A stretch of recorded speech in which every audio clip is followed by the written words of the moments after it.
Welcome. It is certainly a pleasure to be here to speak to a very important topic of how we use technology in the classroom. The topic that I will speak to today is seizing the potential of online social media tools, and of course I'm only going to be focusing on a few voice threads, blogs, discussion threads, and how they served as a framework for equalizing the expression of voices in the classroom.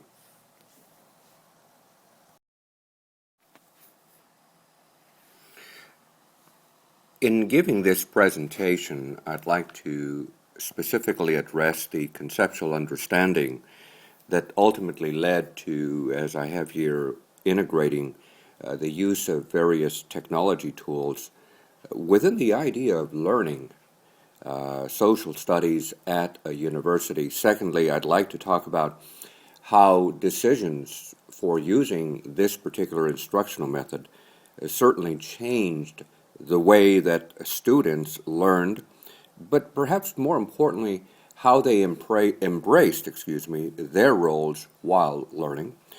Third, I'd like to talk about a very key aspect of learning, and that is that students own their learning, that they are constructivist, that they are not only receiving information, but certainly that they are driving what is taking place within the classroom. And I'd like to also talk about those learning outcomes that arose as a result of this effort.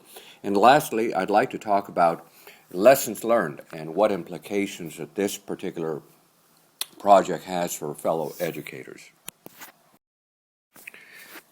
Now I'd like to speak to the motivation behind this particular research project. First of all, I'd like to begin by saying that despite my trepidations, I've certainly come to recognize that through watching and certainly listening to my students' conversations and the manner in which they're interacting and often bringing their devices, their electronic devices in the classroom, I've certainly come to realize that there is a great deal of value to integrating those tools that they're already using as a catalyst for addressing their changing needs for learning. They certainly have, like I do and like you do, unique and changing expectations for how our world presents information, and I think that that's one key aspect that governed this particular study. Secondly, I'd like to talk about this idea that all members of the classroom physically and emotionally feel that they were part of this community.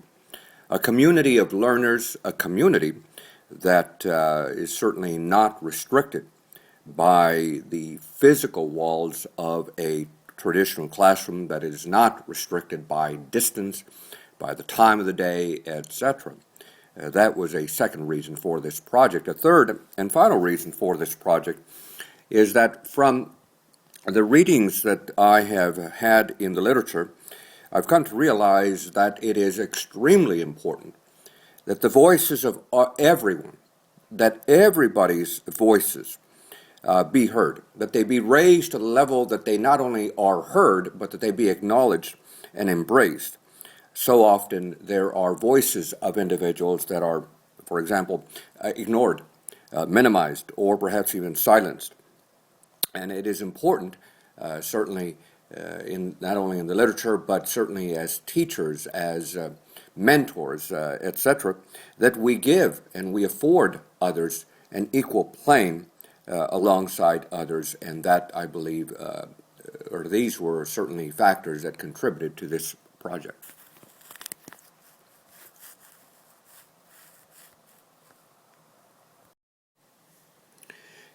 In the first research project, which occurred in the fall of 2012, this project lasted for approximately 60 days, and it involved 18 students who were, of course, enrolled in a graduate level social studies class. And, of course, with the assistance of a colleague, we randomly divided these 18 students into 4 small groups. The data collection, as you can see here, consisted of using various online tools, and we placed all of these tools within the Blackboard platform. And of course, the students being enrolled in the course, they had no difficulty in accessing these particular tools. The topics that certainly were the basis for conversation initially came from me. However, I encouraged and I continue to encourage students to direct their own conversation. I felt that that was particularly important, and it took a while, but this was an effort, certainly within this project, for getting to know each other, for seeing each other from each other's, and since I wear glasses, I often use the analogy of seeing each other through one's glasses, through one's social and cultural lens. And of course, there were reflections, journal entries that were made on a weekly basis, and then of course the sharing of what the students had learned, what had they absorbed, how had they been changed, if at all. Certainly that was done at the end of the course, and they had a live audience. Apart from each other, they had various members from this university. In using the discussion forum, I presented several questions which I thought were relevant to better understanding and for students to understand each other. One being here, and that is that although they ordinarily used, whether it be Facebook or perhaps texting or even Twitter, in terms of the tools that we use in this project, I wanted to see how they felt about these tools and how these tools certainly empowered them to express their being as an individual, certainly as possessors of knowledge and of ideas and questions, etc. Secondly, what were the tools, in their opinion, that enabled them to appreciate each other's cultural diversity? And of course, it was of great interest to me to see what would it be Facebook, which is popularly used, or whether it be a different tool. Thirdly, in what ways was their voice, was who they are as individuals born within different parts of the United States or outside of the United States, in what ways was their voice, their social, their cultural identity valued within this online learning community? And lastly, what combination of skill sets supported their efforts to certainly take part and successfully and meaningfully, and I think that's a good word, meaningfully participate in this give and take of ideas. A second online tool that our students had to use was a voice thread, and I limited their verbal narrative to 2 minutes, but still they were quite able to use this method to talk about themselves. And I was very interested, and they all rose to the occasion, speaking to who they or how they viewed themselves in terms of their hopes, their struggles, their life experiences. I was also interested in conducting this voice thread of how they viewed the changing classroom. And I've been saying all along that we have a virtual classroom, that we're going beyond the classroom and not being restricted. So it was very important to see of how this expansive classroom has enabled them to realize the cultural diversity, or the way in which each person's voice and their point of view, their lens, has changed the way in which we look at things and how we discuss matters within the classroom. And lastly, I wanted to see how technology, certainly evident in our everyday lives, but certainly the importance, the effect of technology on how they view themselves. How is this changing them as they are growing up, as they're interacting with family and others as well, how they see technology really in their everyday lives? One of the questions that we posed in this project, as you can see, how did you look at yourself at the beginning and certainly throughout this project in terms of using these online media tools, led to a number of ideas being shared, and it was very interesting to me. I'll just pull a few key ideas here. Getting to know one another, And that to me is very, very important. That may or may not occur within the ordinary classroom. But the fact that it led to a certain level of comfort, that was significant to me. A second point that, as you can see here, that in using these online tools, they felt unsure of themselves, using their word unsettled. But that eventually, and it would take several efforts, several days, and perhaps even a month, as you can see here, where they wanted to know more. They wanted more of each other, and to me, that level of expectation has significantly been risen.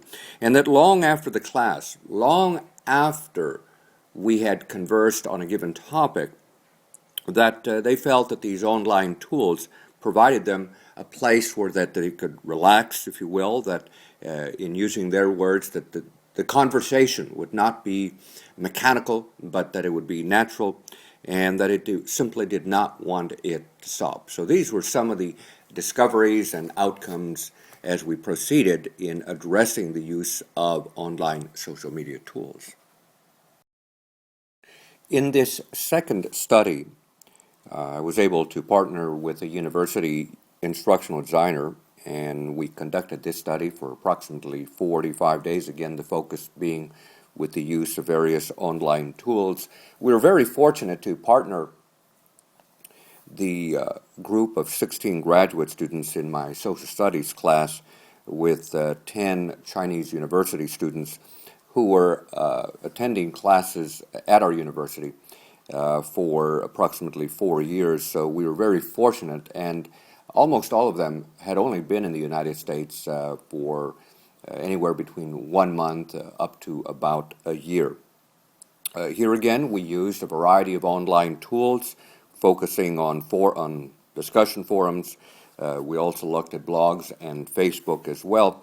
And again, as we did before, the conversation, the topics that we selected, I initially proposed a variety of topical areas, but eventually, and I was very excited to see that they began to select their questions, their areas of concern, their ideas. And so I saw a change from instructor-led, instructor-focused to student-led, student-directed learning, and that certainly, as an instructor, certainly was very exciting to me. And then, of course, as before, we had the students provide their reflections in an end-of-project presentation. In the use of a discussion forum, the effort here was to begin with relatively safe topics, such as what was your favorite day of the week, and we got certainly a number of responses to that.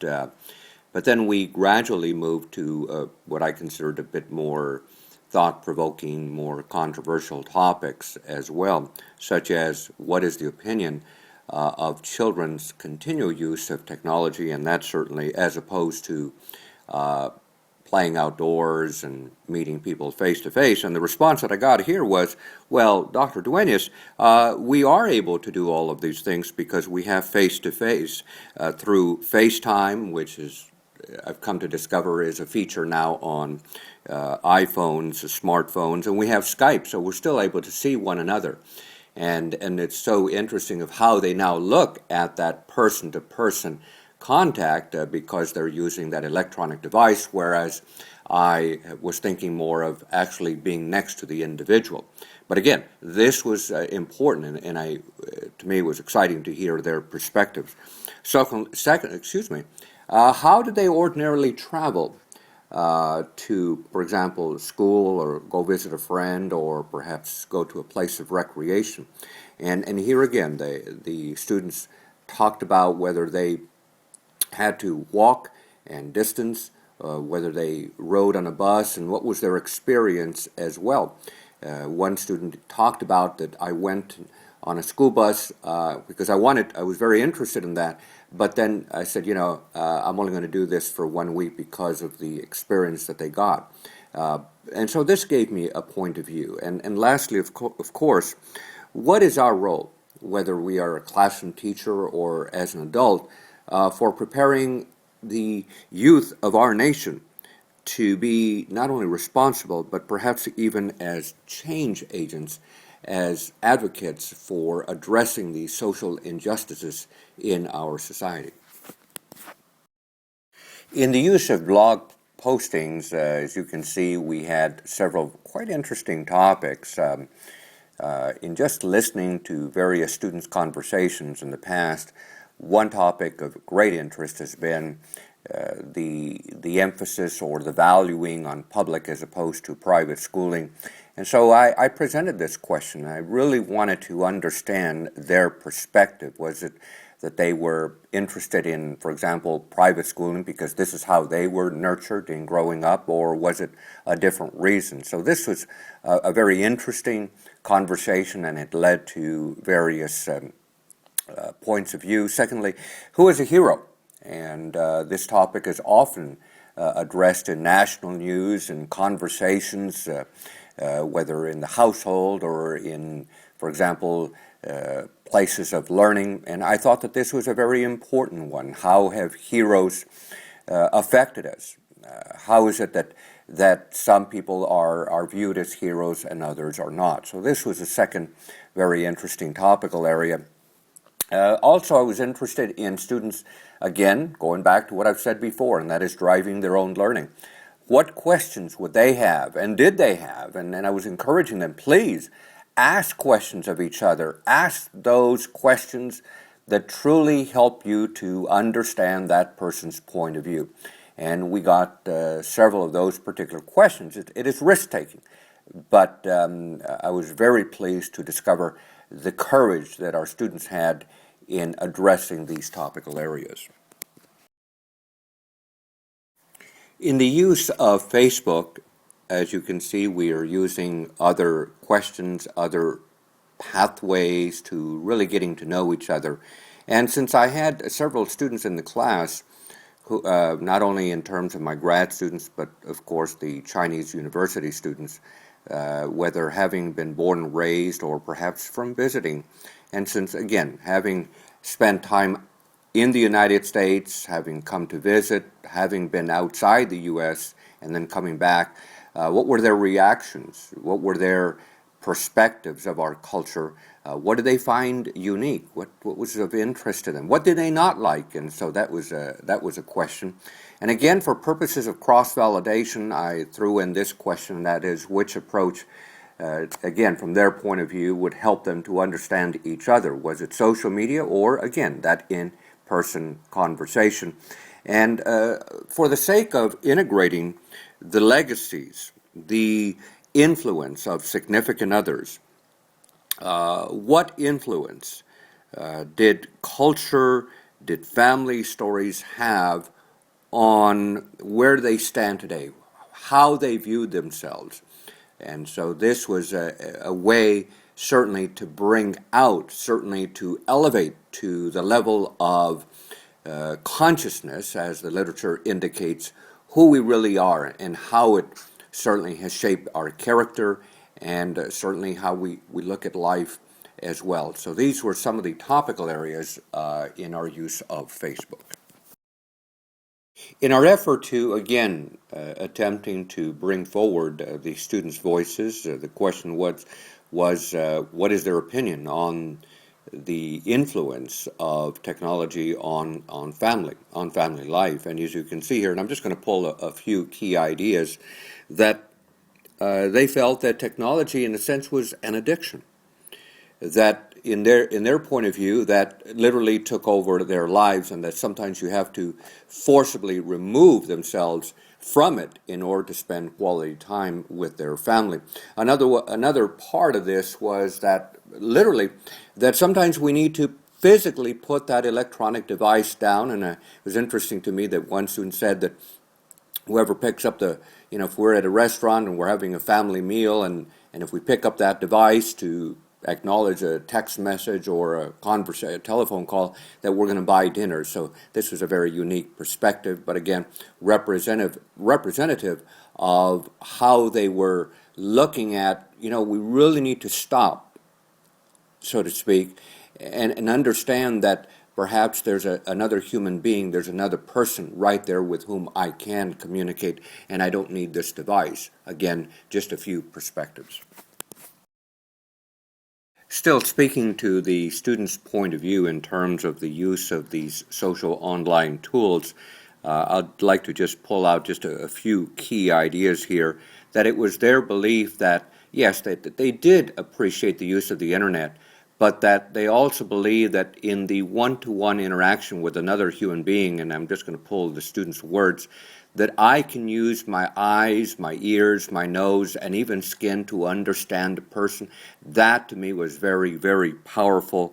Another interesting piece of conversation was that they liked the idea of letter writing, but they did not view it as an intimate or as a personal form of dialogue that they viewed could be found via Facebook or through the exchange of electronic mail. So a different perspective. And the last perspective or theme that I'd like to pull from this is that they felt that they would be able to look back on these social online media tools where the conversations were archived, where they were already there, and they could reread them. They could cherish those words, and they were no longer. They didn't feel that they were losing, that it was still there. It would carry through perpetuity. And to me, this was very, very interesting that once a conversation was posted, and as long as they didn't delete it, that they could go back and reread and certainly reflect on that person's words. There were several outcomes as a result of this project, and I'd like to highlight a few of these outcomes. One being that again and again, several students indicated that the use of these online social media tools afforded them around-the-clock access to the conversation. Secondly, that it was their sense of a give and take. It wasn't just one idea, it wasn't just the teacher's perspective, it wasn't just a 2-minute dialogue and that was it, but that there was negotiation, there was understanding, there was a sharing of ideas, and even disagreement as well, as I have in my fourth point noted. And so students were constructing what they felt was important. They were interpreting, they were challenging, they were questioning, and to me, this was all part of their efforts to construct the knowledge as a result of who they were. A third point is that they chose the direction. If it was necessary to take a detour because they didn't feel comfortable, they didn't like the topic as well, they could change it, they could add to it, they could take away from it, so to speak. They were deciding what was important to them as ways to proudly, and I use that word deliberately, proudly affirm who they were as human beings within a social or cultural frame of reference. And lastly, the dialogue served to affirm a variety, a myriad of emotions, from being unsure, feeling good, feeling grateful, a lot of confidence, sometimes surprise, etc. So there was a myriad of emotions that reflected their sense of being part of the conversation. Of course, there were several lessons learned, several challenges, and I'd like to briefly speak to some of them, one being that there were some issues, technology issues. Some of our students at times had difficulty accessing the internet, whether they were at the university or perhaps at their home or perhaps somewhere where it was a bit distant. And their audio, their ability to hear, that surfaced as a concern for some students. Secondly, of course, that there were so many pieces of information, so many pieces of conversation that were constantly emanating through these various online tools, and some students felt that it was, what's their word, information overload, or too much information to try and absorb in a given moment. Thirdly, of course, addressing their fears that their ideas, their words, what they have to say and how they want to say it might be criticized, might be misunderstood by others. Some felt that their native country, in hearing their words, might look down on what they were saying. And so this was of great concern. One other concern, one other challenge was to encourage all students to express their true voices. But I came to understand that this was an experiment. This was an effort to encourage them to talk to one another, two groups of individuals that had never met each other before. And so this was a challenge, but certainly a challenge that is very representative of our everyday lives. Of course, there are several implications that we can take away from these two particular projects, one being that online media tools can be viewed, and I believe that they should be viewed as a viable resource for getting to know the lives of our students on the university. What are they interested in? What is it that is of great importance to them? What are their interests? What are their needs? And certainly through these tools, I came to know them much more than would have been possible in a traditional classroom where the conversation might endure for only an hour and a half or 2 hours, and we have maybe 15 or 20 students, so the conversation may be restricted, but these online media tools certainly give us a more expansive field for conversation. Secondly, by tapping the students' valuing, by looking at which media tools that they were using, I think it's gave me a lot more ideas that as I continue to revise and reform the methods that I use to teach graduate level social studies, that I bring in their concerns, that I bring in what are their expectations, what is their focus in terms of social studies, what are the ways that they would prefer to learn social studies. So that certainly brought that level of understanding to me. Thirdly, of course, that through this critical discourse, this give and take, this debate, this questioning in and certainly outside the classroom, there grew, I believe, a much stronger emotional bond amongst students. There grew, if you will, a community of learners.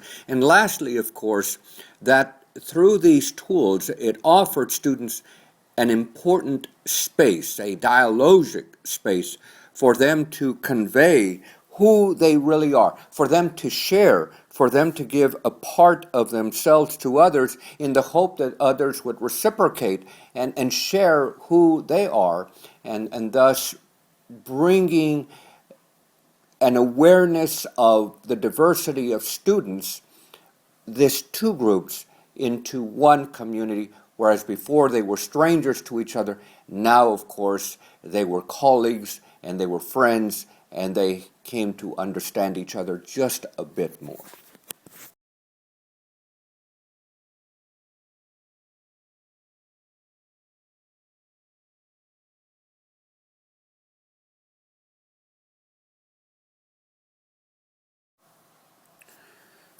Thank you again for your attention, and I have included my point of contact information if you are interested in this presentation. Again, I appreciate your attentiveness to this talk. Thank you very much.